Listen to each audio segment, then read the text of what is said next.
Hello, readers of Every Word. Welcome to Every Word 365. I'm your host, Christina Madsen.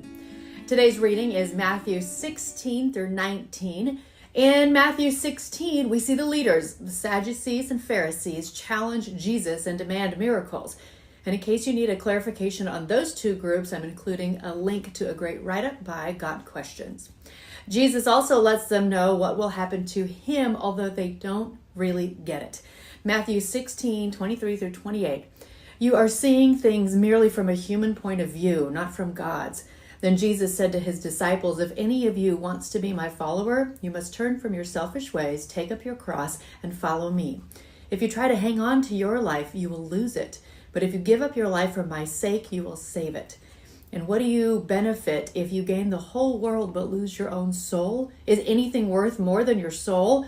For the Son of Man will come with his angels in the glory of his Father and will judge all people according to their deeds. And I tell you the truth, some standing here right now will not die before they see the Son of Man coming in his kingdom. Denying oneself is completely getting rid of one's own ambitions and desires. It's an impassioned plea and reminder that we must constantly and consistently put aside what we want if we are to be like Jesus. I know. Easier said than done, right? And then there's the transfiguration. Throw that word out in Sunday school if you want to sound impressive. Read through Matthew 17, 1 through 13 if you haven't already, and I'll be curious to know what you think all about it. And I'll be including a link from Got Questions. Then there are more miracles and parables, and then as a mom, I love this part, Matthew 18, 3 through 4. Then he said, I tell you the truth, unless you turn from your sins and become like little children, you'll never get into the kingdom of heaven. So anyone who becomes as humble as this little child is the greatest in the kingdom of heaven. Then is the well-known part about cutting off your hand if it causes you to sin. Do you think he literally means to cut off your hand? Well, I've included two links on this one, some great write-ups about what that part of the Bible means. Then Matthew 19, 15 through 17 tells us how to handle disputes among believers. Some very good advice, and I recommend you read through that part very closely. Then they cover divorce and marriage. Yikes, some very tough topics, but again, some great info in there.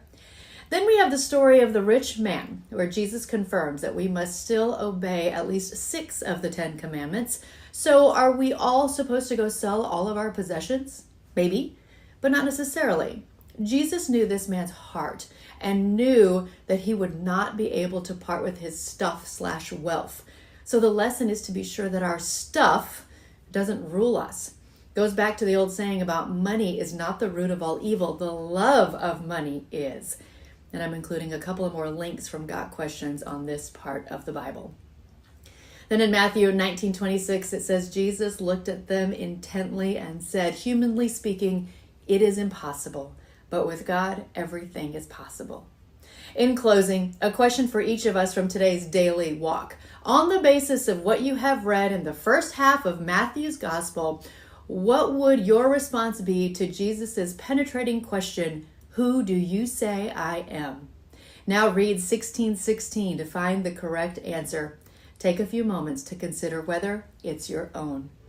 Tomorrow is Matthew 20 through 23. Happy reading!